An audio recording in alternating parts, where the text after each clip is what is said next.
Greetings, everybody. Rajee Narinesingh here. So what is this with President Trump wanting to change the birthright law, which is enshrined in the 14th Amendment of the United States of America? So the way it stands now, if you were born in America, whether your parents are American citizens or not, they can be immigrants. You are American if you're born in America.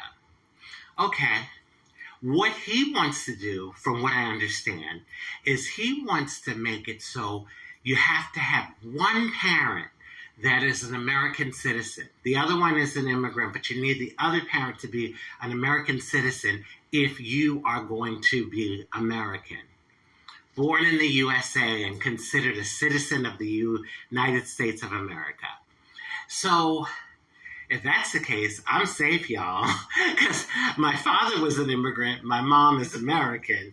So, well, at least for now, I'm safe because it seems like every 5 minutes they're changing things. So, Lord knows, on top of it me being transgender. But anyway, so I did some research, and this is pretty interesting what I found out.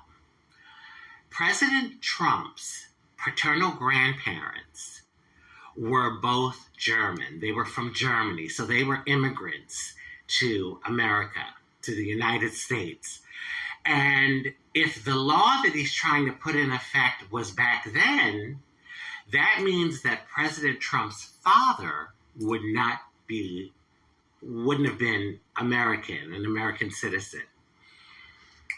On top of that, President Trump would not have been a citizen because President Trump's father married President Trump's mother, who was from England, Scotland, in that area, England, Scotland, in that region.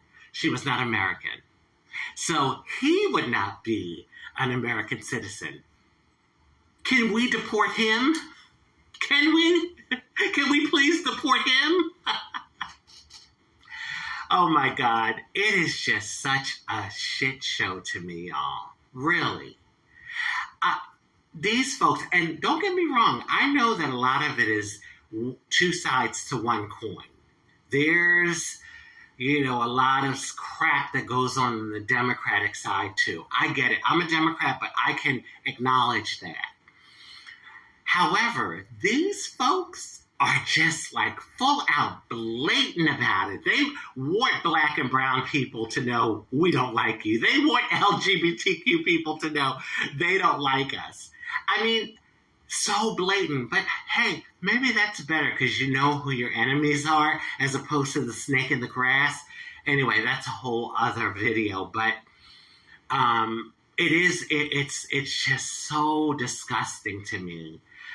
Because what I'm seeing with a lot of the actions that are happening from the administration currently is that they are willing to cut off their nose to spite their face. You all remember that saying? Cut off their nose to spite their face in the name of racism and white supremacy.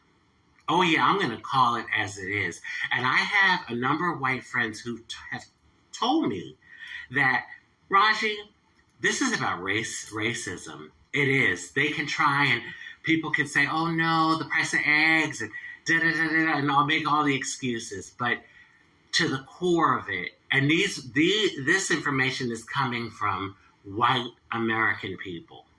So anyway, I thought about this recently. I saw a video, I can't remember where, but my cousin shared it with me. And I thought, wow. In the video, it said all people of color, I think it was mainly black folks. Black folks just decided to leave. Poof! Leave this planet, and they went to some other galaxy. But I want to even take it further. What if all people of color just decided to poof, leave? Who would the white folks have to pick on then? Oh, I'm sure they'd be fighting amongst each other. It would be the rich against the poor against the rich, redheads against brunettes. I mean, who knows what it would be? But I thought about that. How would that all turn out? Especially based on the fact that many years ago, that's what they did in Europe. They were brutal against each other, the different groups. So anyway, can we ever have peace in this world? Can we?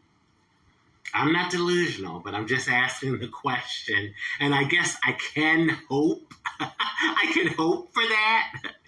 On that note, I'm going to stop ranting now. And I just want to wish everyone love, happiness, peace, good health, prosperity, and many wonderful blessings.